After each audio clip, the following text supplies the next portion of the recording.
Welcome to Fiery Discourse, your podcast or media featuring dragonesses, female dinosaurs, and other similar saurians and scalies. I'm your host, Ludmillanon, and with me are my co-hosts, Angron, Mathmachine, The Shark, and Stryker. Today is our 121st episode, and we're discussing the 2021 So I'm a Spider, So What episode, You're Rebelling, I'm Self-Deprecating, for the final episode of Isekai Month, at least for Isekai Month of 225. So, let's get things started.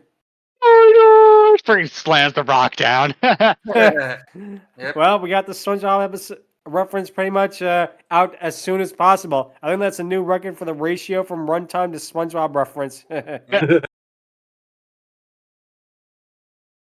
final enemy of this anime. Yep, I could definitely see it. You know, his rock's big enough. But yeah, this is basically the final episode of Isekai Month for the month of May, where we have been discussing different isekais for the entire month. And spoiler alert, this is not going to be the final Isekai Month because, as it turns out, there's a lot more others that we can talk about, including the episodes that we have talked about already. So that'll be a lot of fun. But for now, let's get on to the show we're talking about. So I'm a Spider, So What is about a Japanese high school that got hit by a blasphemous spell by a demon lord, which kills everyone in it. However, they were all reincarnated into the other world, and the show follows Kumoko, who's a girl who was reincarnated into a spider, hence the title of the show. Now, if only she reincarnated to Mrs. Tarantula from the bad guys, then we would have had a show. Yeah. Oh yeah. Probably. Exactly. But yeah, this show really has a unique vibe to it. I really liked it with its comedy, and it has really a lot more seriousness to it than the other shows that we reviewed, and we'll get to that in a little bit. But yeah, overall, I thought this was a really fun time. It's a good one to end on because it is really popular looking at like the internet and that. Mm-hmm. Yep. So basically, the episode we talk about, it begins in a beautiful field with the royal carriage passing by. Its inhabitant, Lord John, is a human and is the husband of Seras, who is one of the students that has been reincarnated into a vampire. Lord John laments the acts of their rival kingdom, noting that their actions won't make sense and that their own kingdom will be damaged if the trade restrictions will only hurt them. Seras asks him if he was able to make an appointment with the king, but Lord John says he was not, saying that the king said he was too busy every time he brought up the matter. Seras realizes that this means they're going to restrict the movement of merchants, as Lord John says they were in uncharted territory and wonders what could have caused it. And right now, I think we're in the territory of Star Wars prequels. But yeah, getting back to this, what happens next is that the carriage goes through a bump and nearly falls, scaring the infant in the carriage as Seras calms her down. And it's here from this rather sedate intro to the episode, which probably is the most, shall we say, normal intro that we've seen all month long, you know, of the four isekai that we've reviewed for the month of May for this year.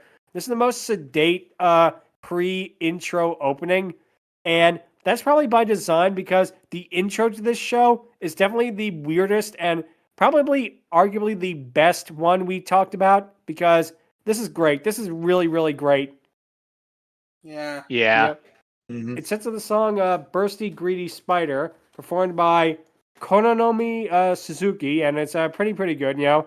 It's definitely has a lot of action in that, and it also sets the tone for the show really well. It begins with the shot of a red planet with two moons passing by as a heroic figure stands facing away from the camera before facing it as his companions appear with him. We then get a panning shot of all the human characters, then we get to a panning shot of Kumoko spinning a web while a giant spider, which is her mother, watches over her. We then cut to another panning shot of all of the characters as humans, and we then cut to Kumoko dancing in her spider form before, and this is something that actually kind of surprised me because when I first saw this, I knew nothing of this show. So, basically, that Kumoko has like 3 separate personalities that are all like actual physical characters. I'm always a sucker for that kind of thing in these kind of shows. You know, it's really fun. Oh, go ahead, Angron. Yeah, this opening 100% is amazing and the best of the series. I'm not gonna lie. Nothing about the first is really wrong per se, but this just blew it out of the freaking water, hands down. Especially with moments like that and the music, it is so amazing. Yeah, it really is great. You know, and what happens is all 4 of them dance before one of the personalities falls over. We then cut to a shot of the water with the moon reflected in it before Kumoko submerges in the water and takes a deep breath. We then cut to another panning shot of all the characters in a cavern. And we then cut to another shot of hundreds of spiders before one of them drops down and waves at the camera. And one thing, even though we made the Patrick Star joke, I put it in my notes here, so I'm going to reference it. It's a good thing he wasn't here because there's way too many for even his rock to handle. Yep. Yep.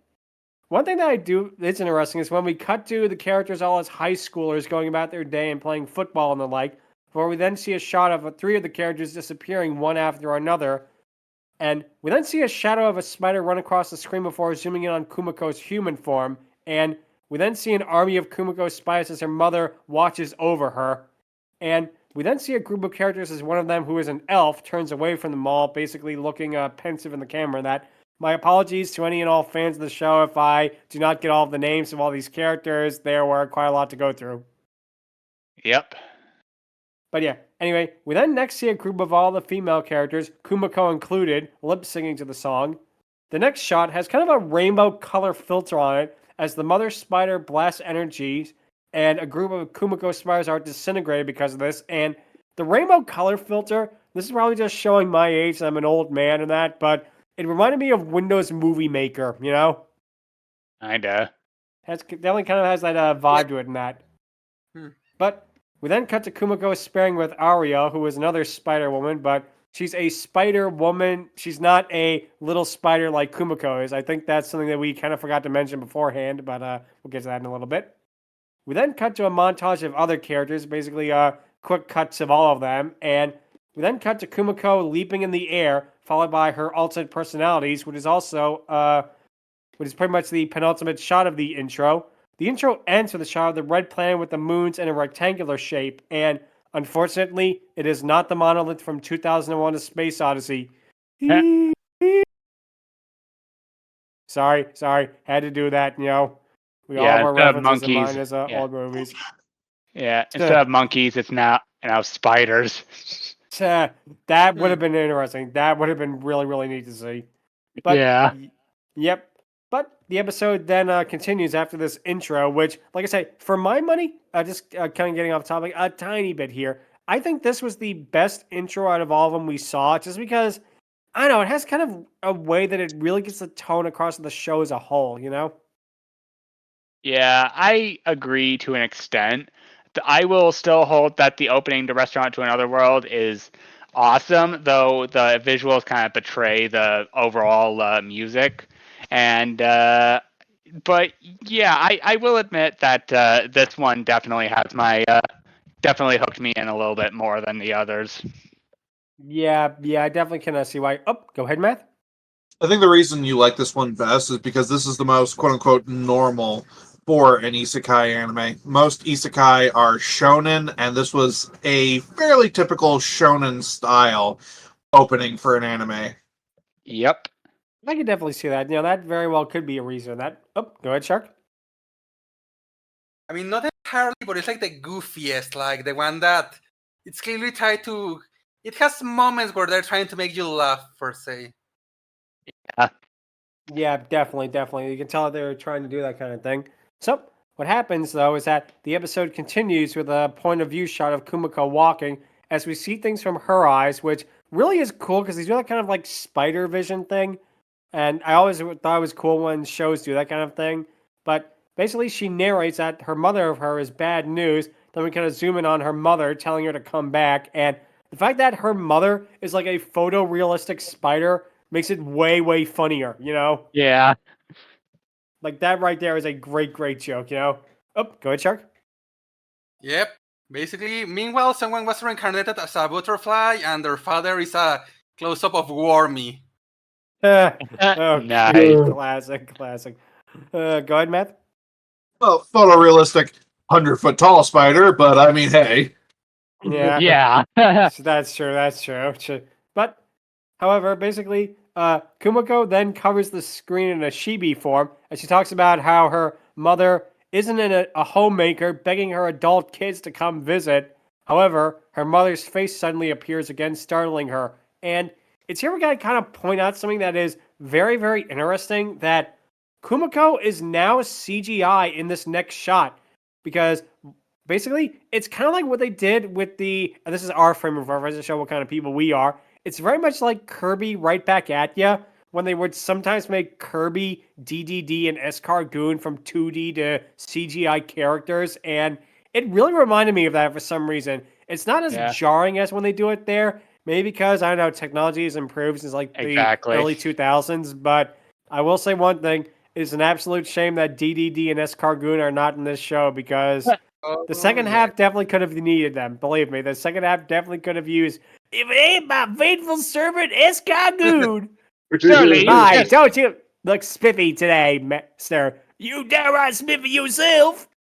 Classic. Oh gosh. Hey, Majesty, he don't scare me none.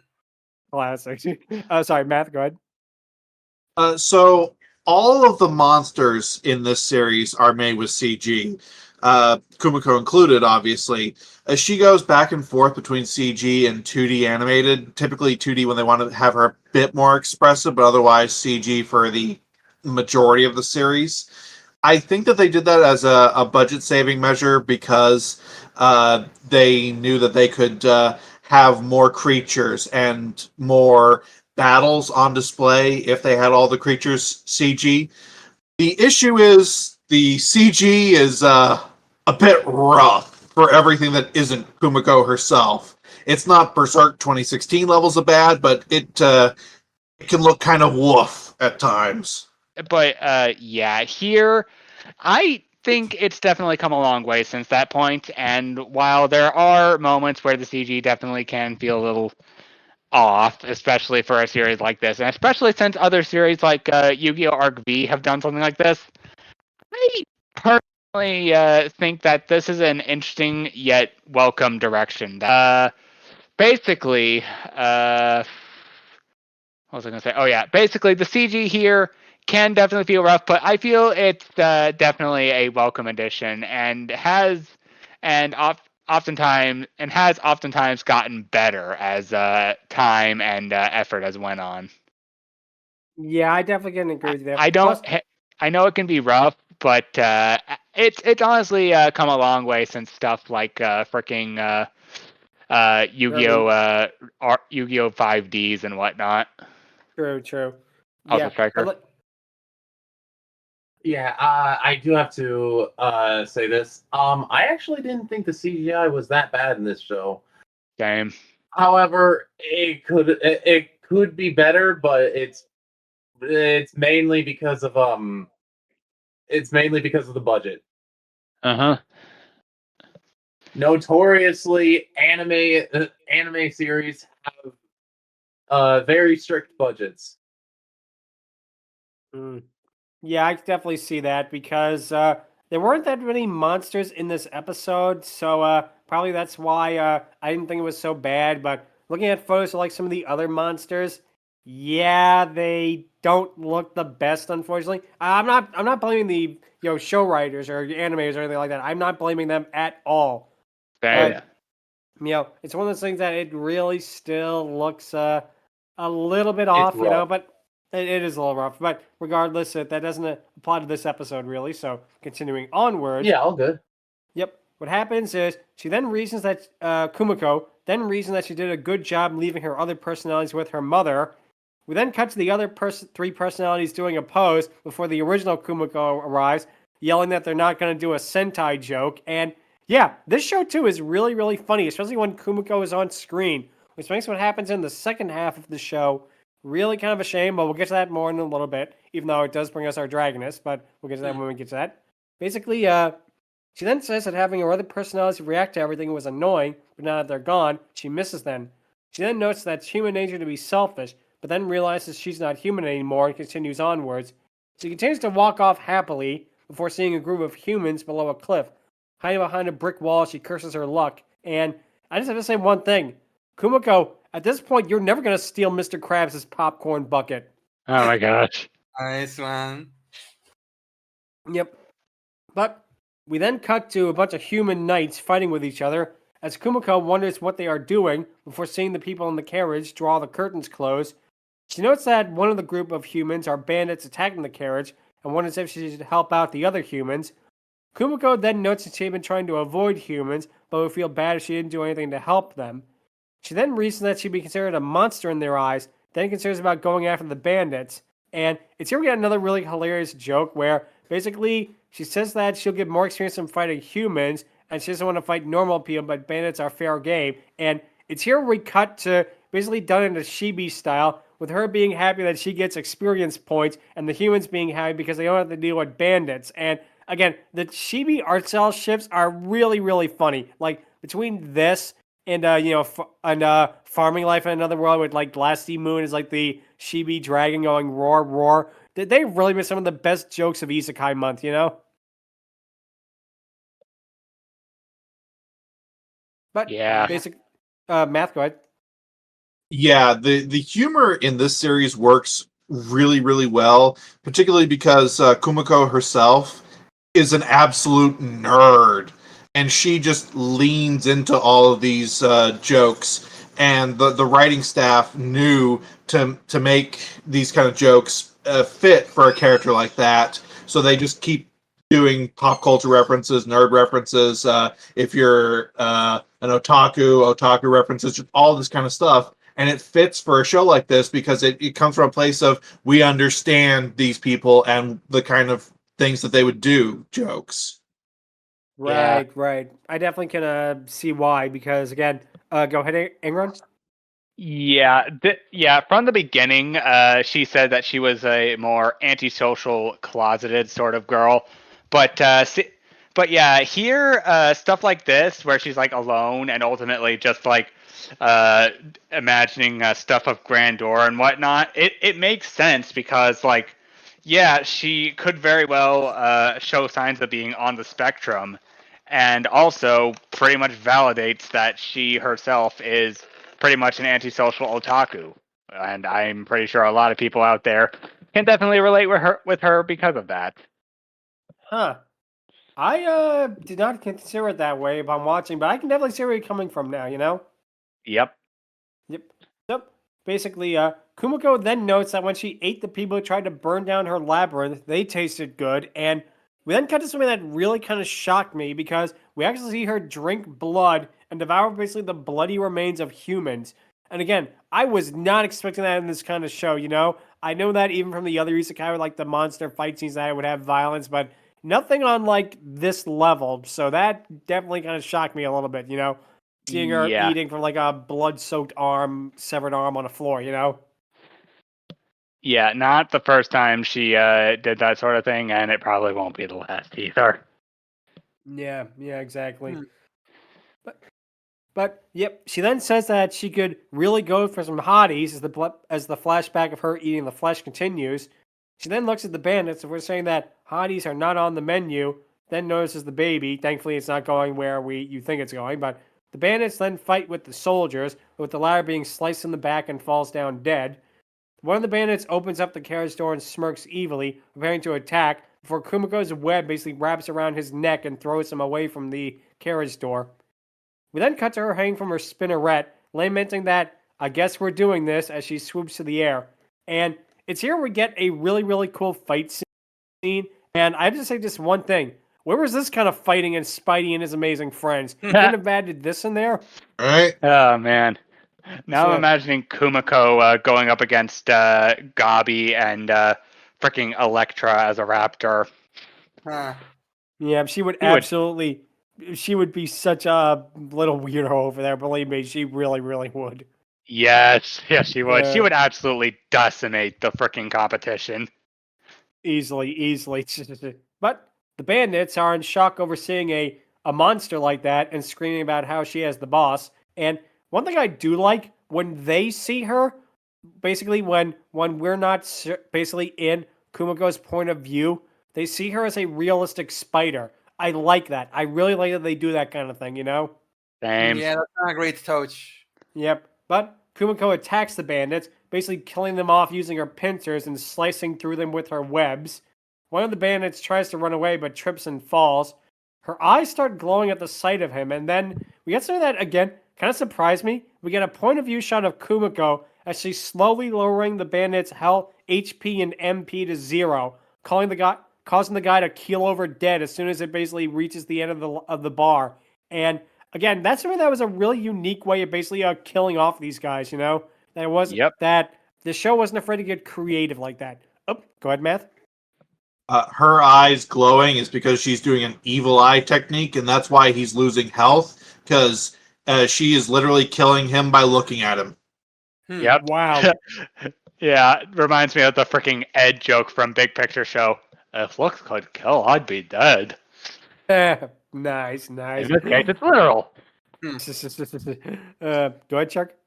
Well, seems like instead of attacking the spiders, Patrick can also weaponize her by grabbing her and look at her. She's ugly, isn't her? Look at it. Look at it. Look at it. I want all of you to look at it. Yeah, and he gets a lot of EXP from that. Oh my gosh, one guy looks at freaking Kumako's face and she does the evil eye spell, and all of a sudden their freaking flesh is stripped away and leaving a skeleton that turns to dust. Oh god. That would honestly kind of be awesome. Metal as hell, but also a little tragic. It definitely would. Easily. Yep, so what happens next, basically, is that in a hilarious moment, we then see the realistic spider version of Kumoko then turn into her usual self, as she happily says that takes care of them. She then sees the carriage and wonders what to do, saying this would be easier if she was a prince. And we get kind of a almost Family Guy cutaway gag-esque joke, because we get a fantasy sequence of a humanoid body, a male's humanoid body, with Kumoko's spider body on top of it, as she opens the door and asks the woman inside if she's all right. Kumoko then basically breaks up the fantasy gag, saying that it sounds so cheesy. Yeah, and like I say, that got a really good laugh out of me. There's another one coming up in a couple of seconds that also got a big laugh out of me, and shows that do that kind of stuff, it's always a plus, Mm-hmm. Yep. Easily. So, basically, what happens next, though, is Kumoko then sees the dead body of the prince before her, and knowing that she does have to save everyone, she uses her magic to heal the man's wounds and brings him back to life. As she begins to walk off, a voice says that it's dangerous. Unfortunately, we do not know if it's the old man from the original Legend of Zelda who's going to give her the original sword. Yeah, which reminds me of that one NFP song, or no, Starbomb song, where it's like the old man's like giving Link a sword, and he's like, "It's dangerous to go alone, take this," and Link's like, "Well, it's really fucking, it's your wrinkly dick again." Yep. But we then get another fantasy. This time it's in a Western theme, as a woman asks Kumoko what her name is, as Kumoko replies that she's just a spider wandering through town, and she's dressed as a sheriff again. But it's like a spider with like a human body as a sheriff, and that is such a good joke. She's got like a not so much as a spider as a human body, but more like just dressed as a sheriff, and that is so funny right there. That got a really good laugh out of me. Go ahead, Angron. Oh gosh, like imagining her as freaking McCree or Clint Eastwood right now, and it's kind of hilarious. Easily. But basically, she then sees Saras and then notes that basically the baby that she's holding must be her baby. We then get a wall of text, at least in the basically a dub version that we watch. The wall of text basically supplants the text on screen, and it's kind of hard to read. But from what I managed to get through, from pausing it and reading through it and that, basically the baby is a vampire and has two different names, being both Sophie Karen and I'm going to try to pronounce the next one. Please forgive me if I pronounce it horribly wrong. And can't do any worse than Shoko. Yeah, can't do any worse than freaking Kumako. She tries pronouncing her name and she kind of buckles. Yeah, I love that. The shot of her with the spiral eyes is so funny. It really got a good laugh out of me. But basically, I love how she tries to wrap her head around it, with it cutting back to the bemused vampires and the human, which is even funnier when you realize that they see her just as an ordinary spider. Yep. Doing a barrel roll. Yeah, exactly. But I love that when it goes on a little bit. But Kumoko basically then says that maybe the name Nagishi is written as Sophie here before shaking it off. Then it has a joke about wondering what kind of kanji one would write it in, which probably is a joke that would have worked way better in the Japanese, but what can you do? Kumoko then sees that Sophie is a baby, wondering if she reincarnated, and knowing that since she reincarnated, it's not so out there. And then we get something that, like Shark just mentioned, is really, really funny. With her ranting about Sophie being able to turn into a vampire and she's stuck as a spider. She then notes that Sophie gets to keep on being a vampire when she grows up, as we zoom in on Sophie's eyes and her fangs. And we get like a fourth wall break where Kumoko turns to the audience to compare them. She shows herself as a newly hatched spider, then points out that when she gets older, she'll probably look more like a realistic spider like her mom. Kumoko then throws a temper tantrum, screaming and crying about reincarnation bias, and then we get to the moment that really, like Shark just mentioned, I think I actually had to pause the video and laugh for a couple of seconds. It was that funny. We see it from the point of view of the others, which is a realistic spider rolling back and forth on the ground, wailing and screaming and throwing a temper tantrum, kicking its little legs up in the air. There's just something about that image that is so funny. It really, really is amazing. Go ahead, Angron. It's like those videos of animals throwing tantrums where you get like a baby elephant throwing a tantrum while the parents are just letting it sort itself out. Or like this one freaking video of dogs just freaking out and rolling on the floor, trying to bite their own tail. It's hilarious. Yeah, I definitely can see why, because man, it is so funny, especially where they animate this and that. But Kumiko then sobs and runs away, crying about how Sophie will enjoy her life as a beautiful, blood-sucking vampire princess. Oh, go ahead, Math. Yeah, the rolling around joke was my favorite in this entire episode. What makes it even better is when you realize from the human's perspective that because Kumiko is seen as this S-rank monster, like a monster that needs a whole fucking army to beat, and she's just doing all this, they had to be going, what the fuck is going on here? Am I high? Wow. But, yep. We then cut to a forest during dusk, as Kumiko is basically crying about her life. Then she notices something and uses search mode, to which I have to say, I didn't know she was a T-800 as well as being a spider. That's probably why she's S-rank. Yeah, or she's taking a page out of Patrick's book and going focusing.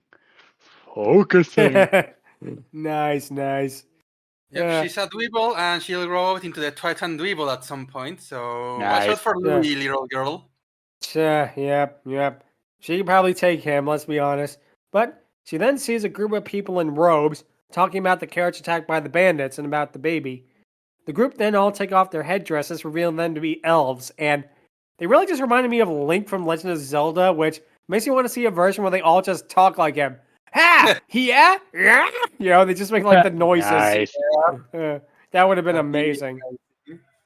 But Kumiko, meanwhile, is basically excited to see the fantasy race as the elves continue to talk, that basically their idea is they're going to take the baby alive and murder all of the others.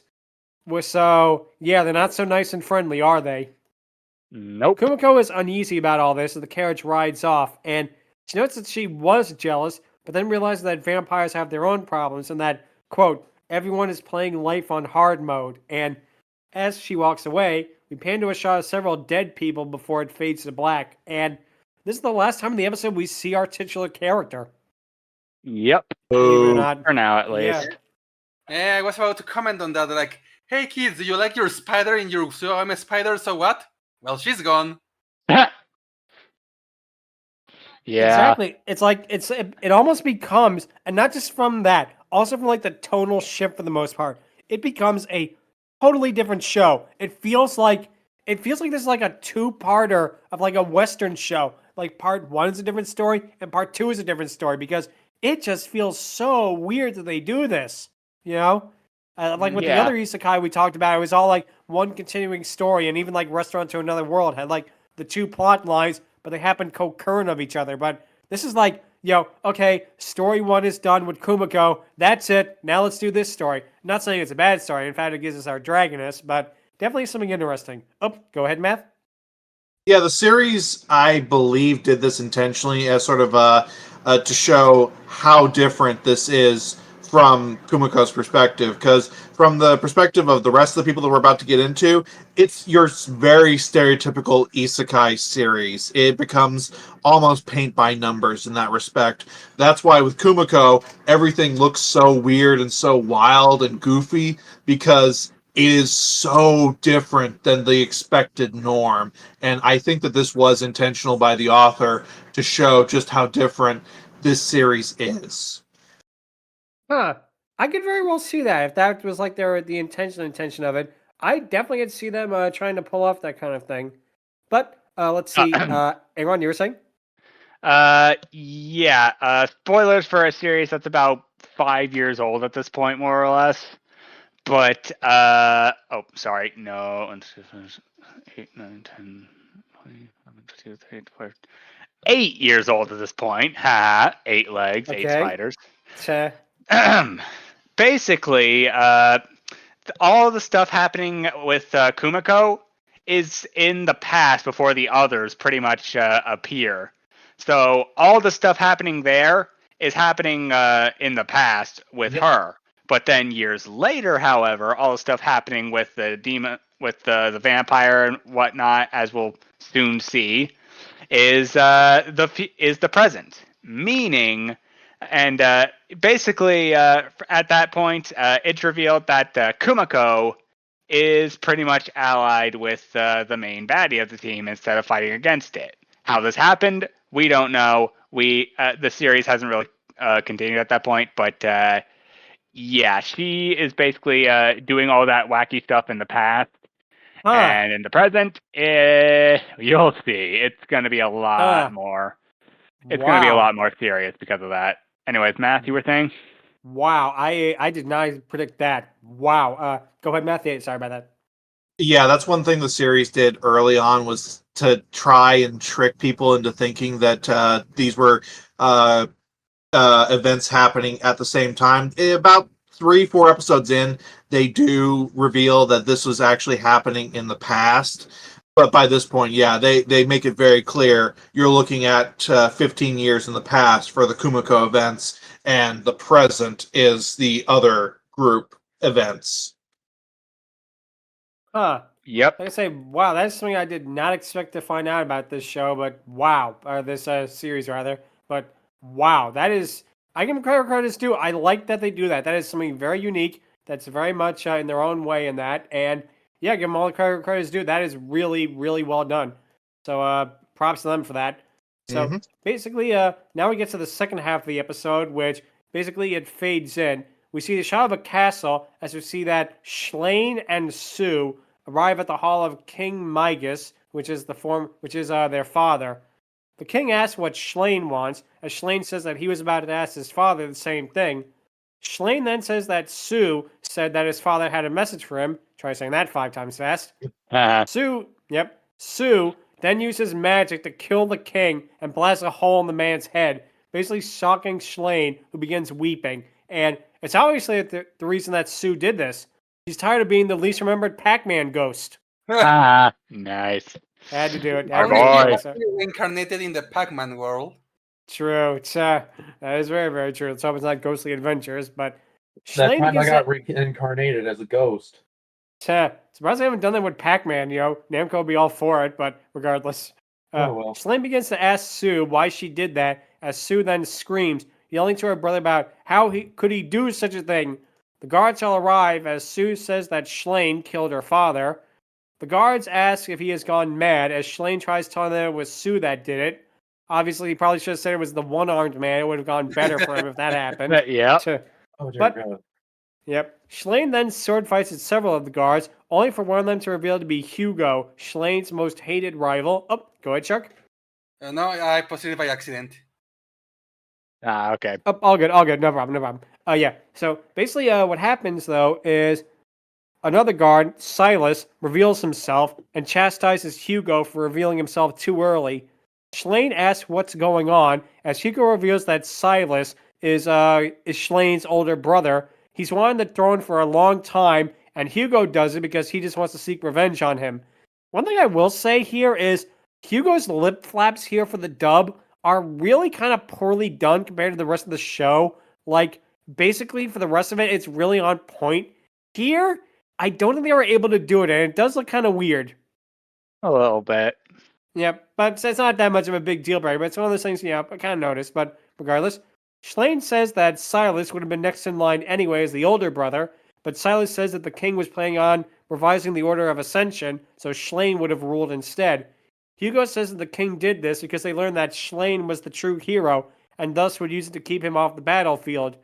Silas says that he was not about to give up his birthright for that, as Hugo says that they aren't the only ones working together. Sue then apologizes to her brother, telling him to please die now. So obviously she is the Witch King of Gondor now. That's your Lord of the Rings reference for the episode, folks. Basically, Schlane, meanwhile, is wondering why Sue would do this to him, as she says that she now knows what love is. Obviously, she's a big fan of Foreigner there. She then says that she cannot bring herself to kill him. Schlane then looks at her and sees kanji that says that she has been brainwashed, with Hugo sarcastically noting that it took him this long enough to notice. Hugo then asks how it feels to have lost everything, saying that he too knows from personal experience. Schlane then attacks Hugo, preparing to fight him before Sophia arrives, and it's here where, like what you guys were talking about with the past and the present combining kind of made sense, because the fact that we see, her as a baby early on in the episode rather, the part with the Kumoko, and now we saw her as an adult, that honestly kind of confused me. At first, I actually thought there were some time travel shenanigans going on, Yep. But now you guys said that definitely took a lot of the edge off. It's like, oh, that's why it's like that, that Exactly. kind of thing. Exactly.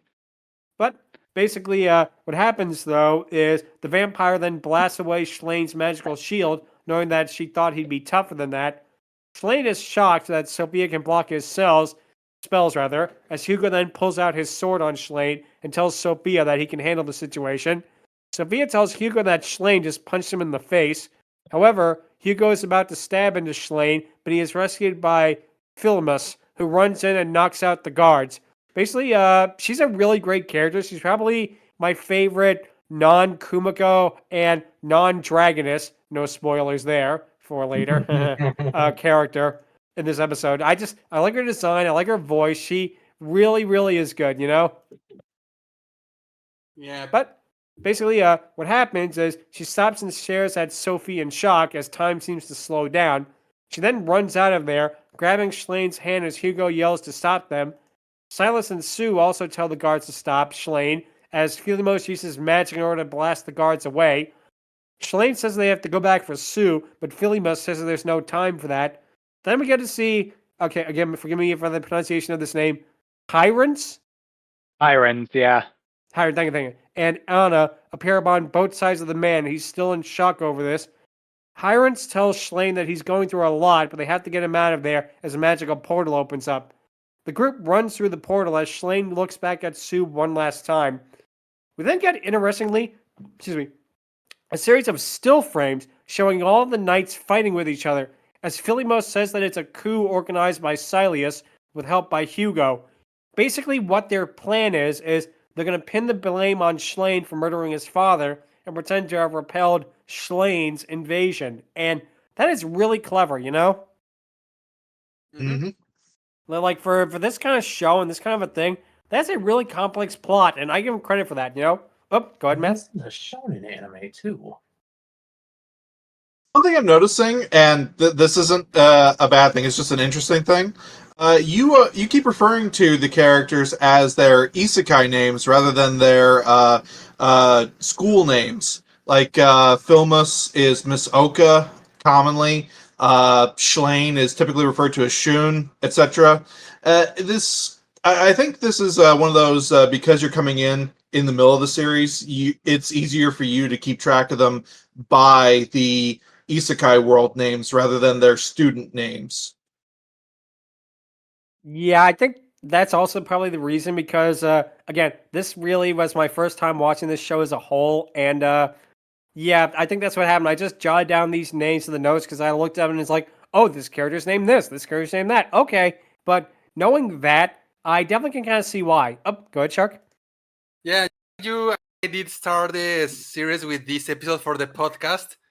And while it helps for the names, Since these characters are just being introduced right now, for me, all this time I was like, "Who are you people?" Yeah, exactly. People. Kind Or of was the for me nostal- as well. Okay, so go ahead. Yeah, or the nostalgia critic going like, "Oh, Nice.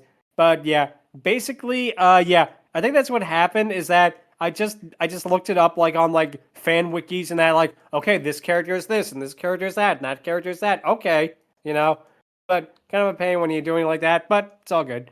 So what happens next basically is that Hyrance then notes that the guards are all from Leston's forces, as Leston is still on Schlane's side. The group all make it out to the courtyard as we suddenly get, I think, dubstep music in the background, which is very interesting. I don't know if that's because they were like high schoolers in the human world, or if that's just like the music they used for the show and that. But it's something that is kind of interesting here. Oh, go ahead, Stryker. I've noticed that in a lot of modern anime, they have used sort of remixed sound songs or even just straight up dubstep. Like, for example, that's kind of what they used in JoJo Part 2. And they also remixed the soundtrack from the 1997 version, the soundtrack from the 1997 anime Berserk, and well, the 2016 Berserk. yep." Interesting. Interesting, huh? But Yep. yeah, like, so what happens next basically though is the still frames are really interesting the way they do it because I feel like it has more impact that way than when if they actually showed like the guys fighting with each other. You know, I give them a lot of credit for that. You know, if it was like a deliberate stylistic choice, and that was something that was really well done. But basically, what happens though is arrows are all shot at the group as Leston and his forces all help to save Schlane. Leston tells Schlane they have to get out of there as they all run out of the castle area. We then end on a shot of the castle as we fade to black. When we fade into the group, basically they're all in the forest as Philimos tells Schlane that Hugo has been chosen as the new hero, much to his disbelief. Philimos then notes that the church is in on everything, as Hyrance wonders why the church would do such a thing. Schlane asks Philimos if she has any ideas, but she says Hugo's brainwashing skills might extend to the church as well. Schlane notes that brainwashing skills could not be used to that extent and on such a large scale either. Philimos says that there is one brainwashing technique called Lust of the Seven Deadly Sins, and it is much more potent than other brainwashing spells. Basically, the one thing I will say, lust is like the last sin I would associate with this guy Hugo because he's not exactly a looker. Let's look at it that way. But basically, Schlane asks if they can trust anybody, as Philimos says that they're not safe in this country anymore and they have to leave the country. Obviously, it's because they committed the most heinous crime of all. They stole a balloon. Yep, saw it coming. Yep. But Schlane then notes that they can take down Hugo and things will go back to normal, but Philimos says that as long as Sophia is working for him, they don't stand a chance. We then see Sophia slice off a man's head with her sword as it basically separates on the body and the neck blood basically erupts and the neck stump erupts in blood, which, yeah, I was not expecting that level of violence either from a show called So I'm a Spider, So What? So, always surprising me, I give him that credit. But basically, Schlane asks who Sophia is and what role she plays in all of this. Schlane then notes that they're surrounded, as Philimos says they will fight their way out of this. Leston then gives Schlane his sword, and sadly, Legolas and Gimli are not here to give him their bow and their axe, respectively. Nice. But the group is then surrounded by Katya and all of her forces in that. And like I say, it's here where the absence of Kumoko really is felt because this is some really heavy, serious stuff coming up right here. Because what happens is Katya shoots a fireball at Schlane as he dodges it. Then her knights attack all of the others. He sees in a POV shot that she is brainwashed as well. He fires an energy shot at her as she hurls a fireball, with both their magical skills basically being evenly matched. Schlane then notices she nearly hit her own troops, but she brushes it off. Oh, go ahead, Stryker. Little bit of a fun fact for earlier fun facts with for in the earlier episodes for Katya. ahead. Little minor joke. I didn't know we started. I didn't know we started Pride Month early. Eh, Turns Yeah, out. nice. Turns out. In the previous life, Hansia was a guy. Yep. Huh. That is So- interesting. So this is one of the first prominently transgender characters in anime. One of the Huh. first, not the very first. Huh. Wow. Well, next week is our Pride Month special, but I guess we could have covered this as well. So, wow. Yep. That is really, really awesome, you know?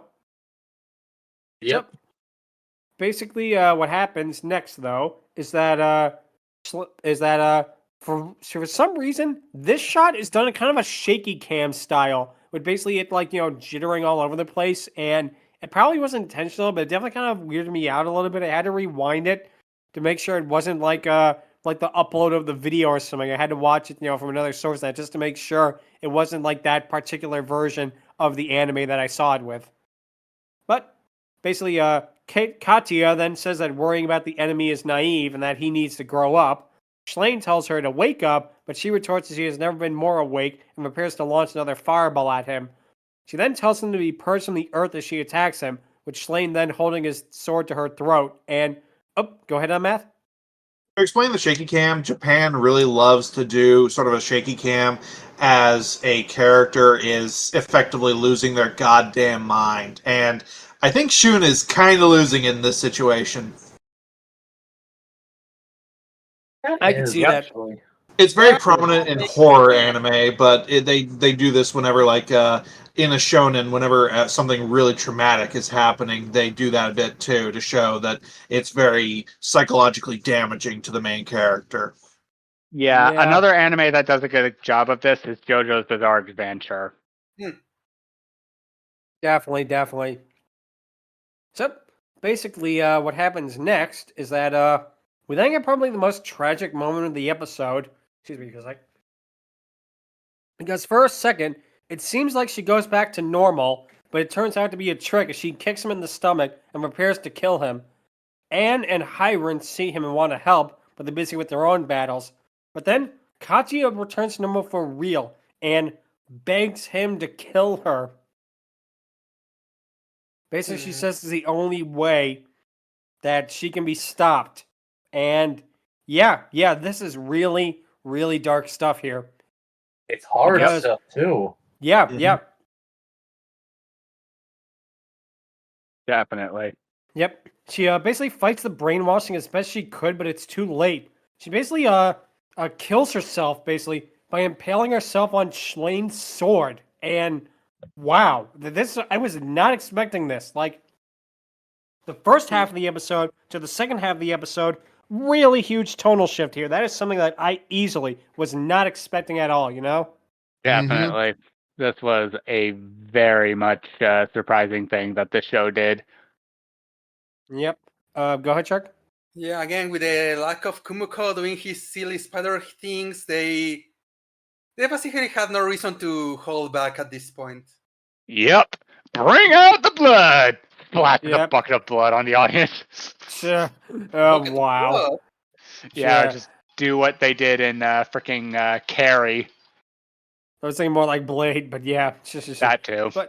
But basically, more on a serious note, she basically lays there dying as Schlane and the others all surround her.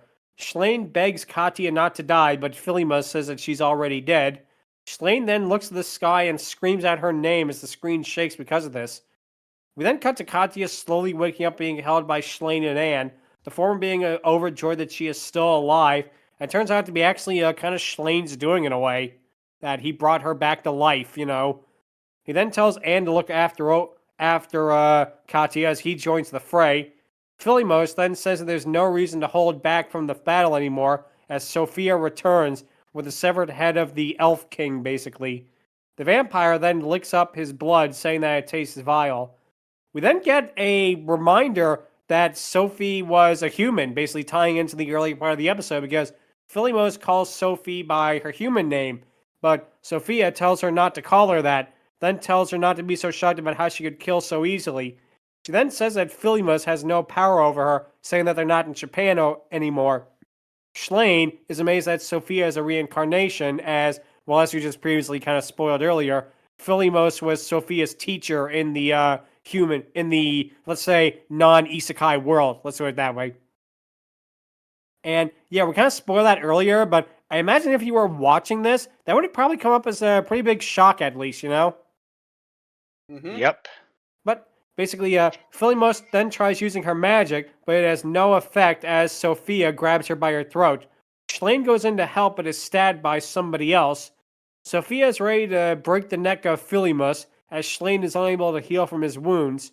Schlane then says that it could not end like this, as a voice from afar says that justice all seems lost, and it turns out to be the best non-Kumoko part of the episode. Because Yep. it's here, we get the Dragoness. My favorite Feirune. character. Yep. She basically shows up and blasts magic at the guards, killing all of them instantly. It turns out that this form that we're talking about of Feirune is really her final form. Previously, she's kind of like a short, like blue and like purplish kind of dragon in that. Almost think of like a Spike from My Little Pony anime style kind of thing, and you're halfway there. But this version looks really, really great. It's really pleasing and aesthetically pleasing to the eye. Her white and feathery wings with a light pink color scheme looks really good. I love the cat-like grin. That's always adorable. And yeah, Yep. the fact the eyes look like gems, that is so clever. I'm shocked that more Dragonesses don't do that, because that is really, really cool right there. Oh, let's see. Go ahead, Shark.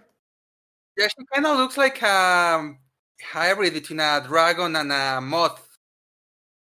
Very much does. I noticed that now, actually, looking at it more. Especially with the kind of antennae-like ears, I guess. It very much is like that. You know, that's a very good point. Mm-hmm. Yep.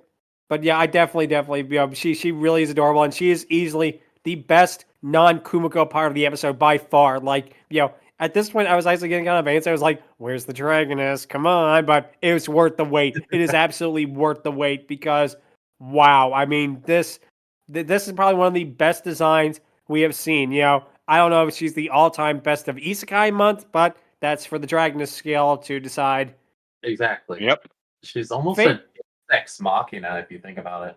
Really, she is here, but it really does kind of work out, It works it's one in that the- makes sense. It works in the story's favor. Basically, yes, exactly. It really, really does.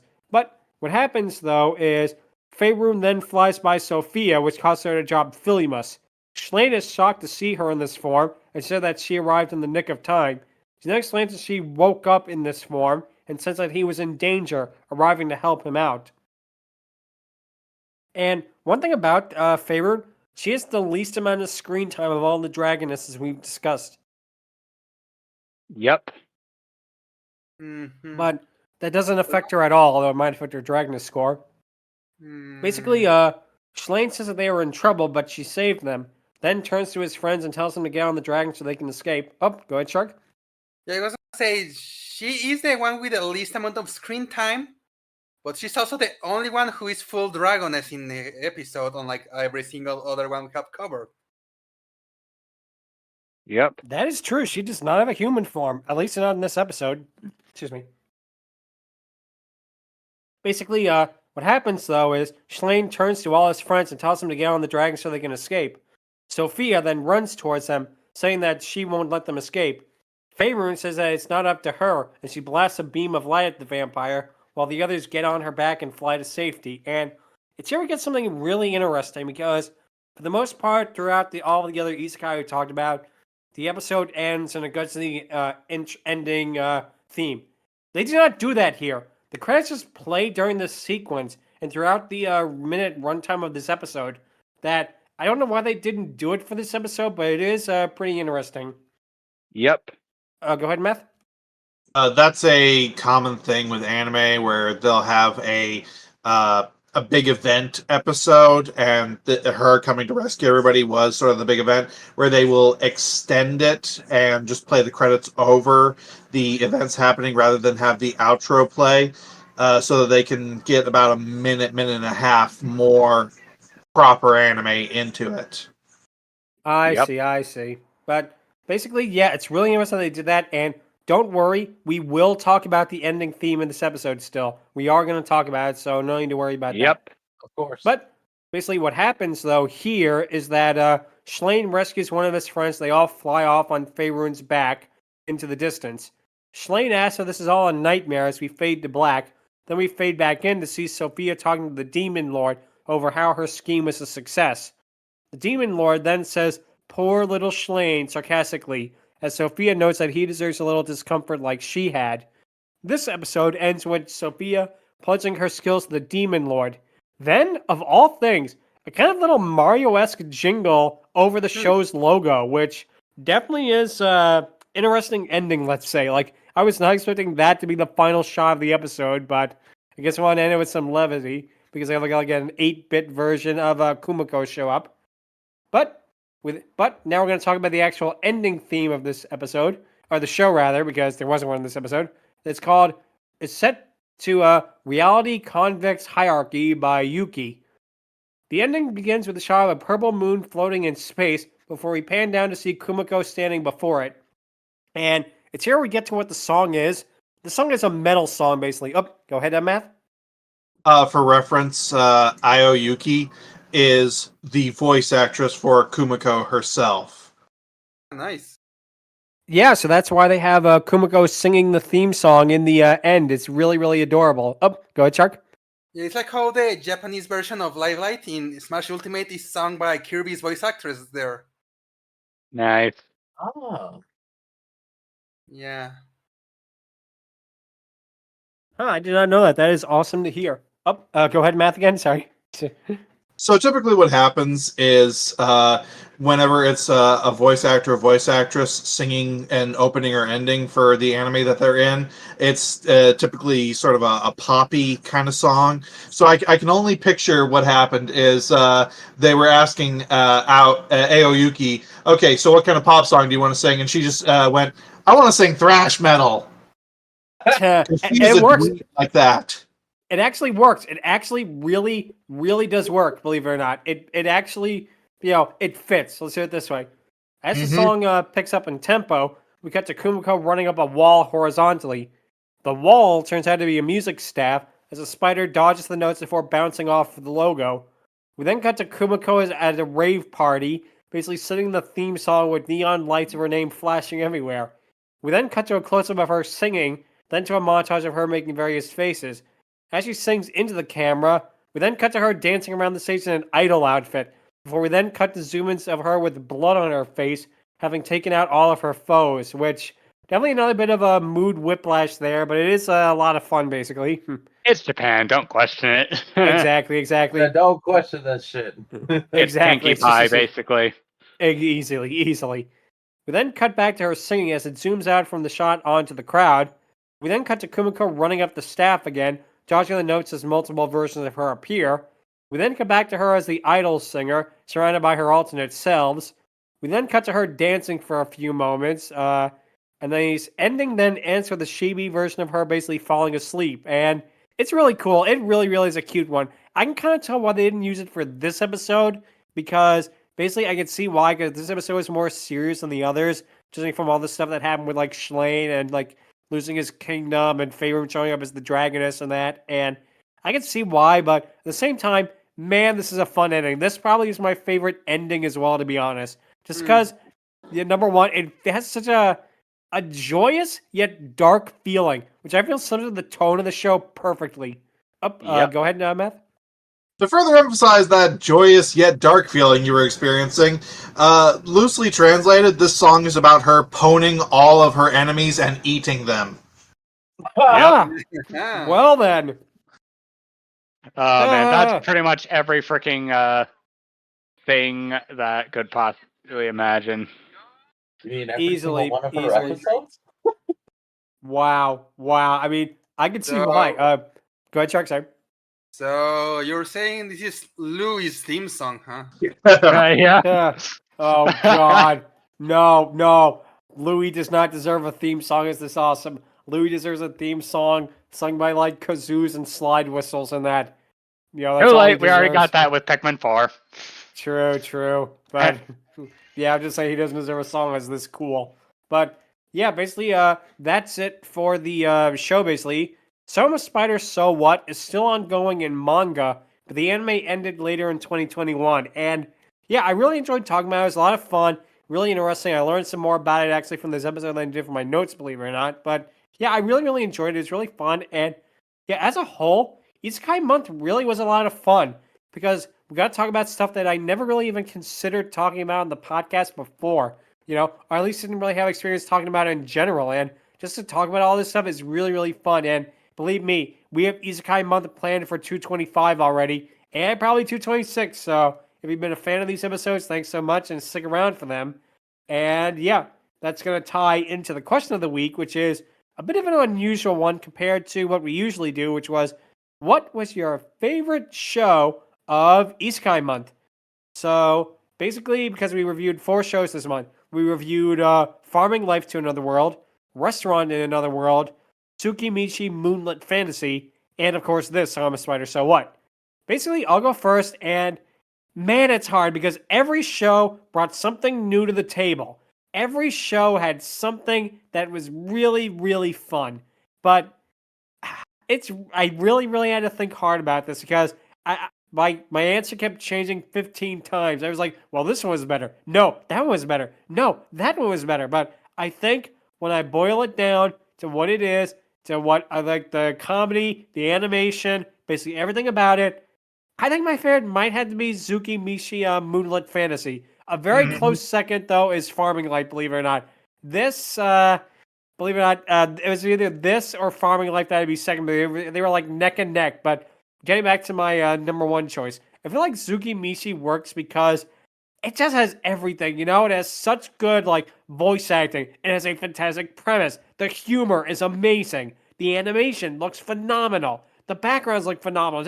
It's one of those shows that it's like it almost reached its final form. I mean, look, the Dragoness in that, she almost got a perfect 10, if not for what happens with her after that episode. If we just reviewed the episode in a complete vacuum, knowing nothing about the rest of the series, she would have been the 4th Dragoness with a perfect score. And it's easy to see why, because, man, this show is great. This show is really, really well done. It's one of those shows that I feel everyone should check out at least once. Really, all 4 of the ones we watch. If you haven't seen any of them, check them out because they are just so well done.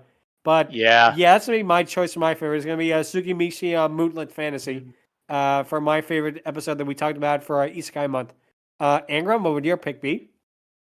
That's going to be a little tricky because it pretty much goes like this. We got Spider, we got freaking Restaurant, we got Farming Life, and then that leaves Tsukimichi. Yeah, I'm sorry. I love this anime a lot. The first episode really hooked me in and definitely wanted me to check out more of the series. I have no qualms with Restaurant to Another World. It's pretty amazing. Farming Life, I definitely want to see more of it.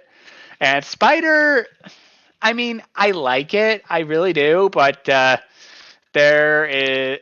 would probably have to go back and rewatch a lot of that stuff to get myself refamiliarized with everything. That being said, Tsukimichi, I absolutely enjoyed the first episode I saw. The dragon itself is amazing. The premise is awesome. The main character is from this world, so that's an even more unique touch that we hardly don't exactly see in isekais. And I definitely want to check out that series more, despite the dragon not necessarily being a dragon anymore, quote unquote.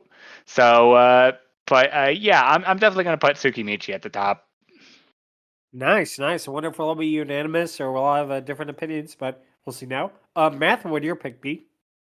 So because I've actually watched all of these series all the way through myself, I'm going to do a very quick ranking of them. Nice. Be my guest. So, unfortunately, Spider is at the bottom. And by the way, if you're at the bottom, you're still an 8 show. Because I love when it focuses on Kumoko herself. She is a great character. If this was just purely the Kumoko show, it'd be a 10 out of 10 series. When they focus on the rest of the group, it feels kind of generic isekai, which I think was kind of the point, but they do it a little bit too well, ironically. That's what brings this one down for me. Restaurant, then, is a great series. Love how just nice, comfy it feels. All the characters in it are great.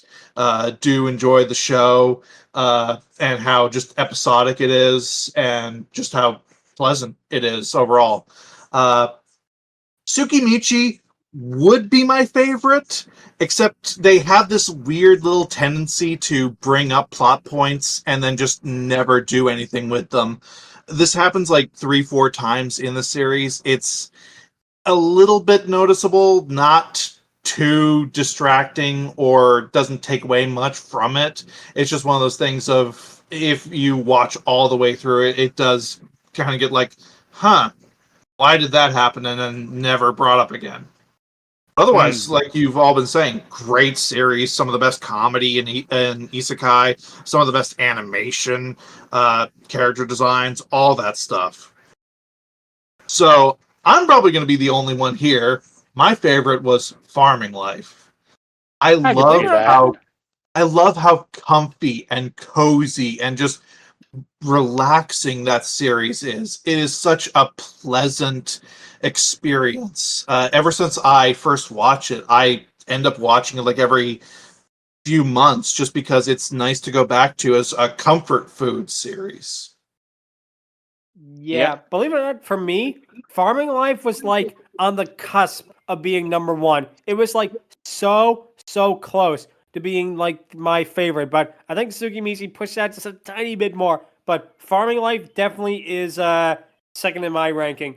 Third would probably be would be this, and fourth would probably be Restaurant. But basically, for me though, that is really a great show too. It really is comfortable, and honestly, it probably was my favorite viewing experience, if that makes sense, you know? Yep. Of like all the shows we saw, you know? It might not be my favorite overall, but it was definitely my favorite first viewing experience, let's say, because the one that definitely will stick with me there. But no, that is a great choice right there. Wow, that is really a good one. Yep. So, yep. Basically, let's see who's next. Stryker, what would your pick be? It's absolutely so. I'm a spider. So what? Yeah, you definitely picked it because of the spider. I've been gushing about this all week because I watched it from the very beginning, and I've never watched a series quite like this. It absolutely blew me away. It's mainly because I have not been that big a fan of Isekai until we started this month, and it got me seriously interested. Sure, I may have watched things that are reminiscent of isekai, the isekai genre, but it's just this one seriously. This one seriously had hooked me and had my interest. I can definitely see why, because yeah, again, there's something about this show too that definitely seems like it's one of those shows that I feel like watching it all at once really is probably better than watching like every episode like maybe once a week or that, because I feel like again, when you watch them all like one right after the other right after the other, it's like, wow, you know, this makes sense now and that makes sense now, you know? Mhm. But yeah, I definitely can see why, because this show is great too. I really enjoyed, even from like the one that I saw of just this episode. I really enjoyed it. I really want to check out the rest of it, you know? Heck But yeah, that is a great choice in there. And let's see, Shark, what would yours be? Well, let's go back to Moonlight Fantasy because, yeah, of all the ones we saw, I think that's the one I enjoyed the most. It was, the comedy, the whole. Just like the spider, this is one where the isekai protagonist is aware they're in an isekai and they take advantage of that. Well, as mentioned, basically everything you said. It has the best dragoness, the almost perfect dragoness of the month. Yeah. And honestly, yeah, I can't say much you didn't say before. So, yeah, I'm going to go with that. It's all good. It's all good. So, yep, very interesting answers for all of it. And, you know, very interesting thing for a month. And that's probably going to be our question for the final of Isekai Month for the other Isekai Month. So definitely look out for that in the future. But now it's time for the patent pending Dragoness Scale, where we rank the Dragoness, of course. This time we're ranking Feirune. And this is going to be interesting because none of the Dragonesses of Isekai Month have really been bad per se. They've all had great designs, good voices, good voice acting in that. I am going to give Feirune the same score that I gave both Lasty Moon and Kiro, and that is an 8 out of 10. Great design, great voice, you know. Mm-hmm. Nothing to argue about there. The only thing I feel that drags her down a little bit is the lack of runtime. If she just had a little bit more, like if she appeared like maybe a minute earlier and had like maybe a little bit more dialogue, I would probably be able to give her a 9 or maybe even 10. She just looks and sounds that good. But with that being said, she is kind of a deus ex machina. But with that being said, there's nothing wrong with that because it just shows how badass she is that she takes out the army instantly. She like really knocks out Sophia. And yeah, she saves the day basically. If not for her, the rest would have all been toast. So that shows how awesome she is. And voice and design, of course, I just mentioned was really, really good. And yeah, I can't think of any flaws from her. Shame that again, we don't really see her in a Dragoness form after this, but that's not really counting for this score because she appears so little in this already. So, yeah, 8 out of 10 for me. Angron, what would your pick be? Yeah, I'm going to give her a little bit of a lower score. Like, I like her. Her character in the beginning is nice. But honestly, her design, while it's definitely neat and unique for to the series that she's representing, I'm sadly gonna have to give her a 6 out of 10 because Ooh. there's not because she's definitely adorable. Don't get me wrong, I enjoy her, but compared to something like Tomoe and a few other dragons out there, she there are some things that kind of lower her down, like the runtime as well. Uh, Take your time. yeah, and otherwise, yeah, I don't find anything wrong with her, and I'm just gonna give her a 6 out of 10, or at the very least a 7, because she does a lot for this series, but she doesn't really do too much for me, you know? I can kind of see why, because, yeah, she does kind of appear very late in the episode, I feel. But with that being said, yeah, I definitely can see where you're coming from, but because I definitely wanted more screen time of her too in that. But basically, that's a good score, all right? So let's see what is Math going to give her. Finally breaking my 10 train for all the dragons in Ooh. Isekai Month. Yep. Ooh. So I think that this is the best episode to show her off because this does a good job of showing her in dragon form and showing what the series is as a whole. There's like a couple of episodes that have her in the dragon form as much, if not more, but I feel that they're a little bit more convoluted. So for the purposes of us talking about a show like this was the best fit. Now, the reason that I'm giving her what's going to be a 7 is Okay. because I do like the design and how creative it is. My issue is that it's the CG, and especially later on in the series, the CG looks a little bit derpy. And Ooh. yeah, unfortunately, as the series goes on, they kind of had the problem of, oh, we ran out of money, rush it. Hmm. And I'm okay with her character in the same way that I'm okay with all of the characters in the I'm going to refer to it as the regular isekai portion of the show. I've never liked them anywhere near as much as Kumoko. That's the main issue, is that when you compare it to Kumoko, you're just a lesser character. I'm sorry. And Easy. that's kind of what does it for me, is that while I do appreciate how creative the character looks, it's just as decent a character she is, just you have so much of a better character off on the side, and everything is just always inferior to her. So that's why it's mostly just the character and personality that brings it down, unfortunately. Hmm. Wow. But no, I can kind of see where you're coming from. Like I say, I didn't really notice the CGI to be honest, but again, I definitely see where you're coming from with it. But with that being said, yeah, definitely a good score overall. And again, I really feel it's a shame we don't see more of her Dragoness form because, again, a shame, missed opportunity there. But yeah, what can you do? Let's see, Stryker, what would your vote be? Seeing as I've watched this from the beginning, she slowly became my favorite character over the course of watching it over the past few weeks. Yeah, I'm giving her a 10. Okay, nice, nice. However, I have to give her a 9 because they don't use her as much in the later episodes.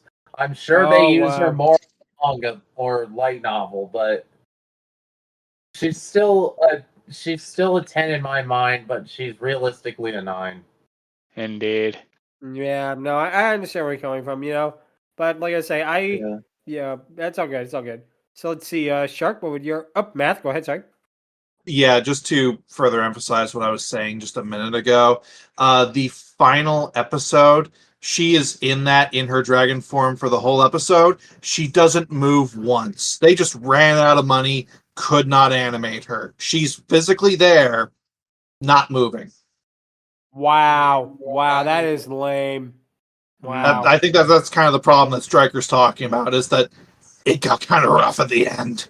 Yeah, no, with that, I can definitely see why. I mean, whoa, that is.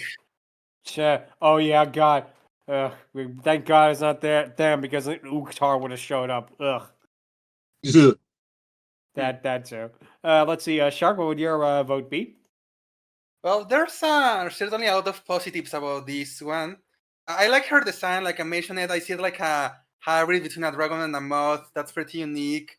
And her introduction is pretty badass, so she takes out all the enemy soldiers just like that to help. Pretty cool and all. And I do like the concept, like, oh, last time we saw her, you were this tiny blue thing. Now look at you, you're a big dragoness. But yeah, the main problem is the screen time. Like, of all the dragoness in Isekai Month, she is the one that got the least amount of screen time. And for what I think, there's a few problems with her in later episodes. Not so bad, but still. Well, okay, they're not in this episode, so that's not gonna lower it a lot. But I guess I'm gonna go with a 7 because she does some pretty cool stuff, but it's a very short time of doing that pretty cool stuff. So, yep. Wow. She actually, well, no, she didn't get the lowest score of Isekai Month. That was actually Kiro from Restaurant to Another World, but surprisingly lower than I expected from her, believe it or not, just from the design point. But I can definitely understand why it happened because, the other factors we mentioned. But regardless, still was a lot of fun. It definitely was a very fun first Isekai Month. Definitely looking forward to more of it. If you have any questions, or if you want to suggest how well Kumoko would have gotten along with Mrs. Tarantula, you can feel free to email us at fierydiscourse@outlook.com. Visit us at Twitter at twitter.com/fierydiscourse.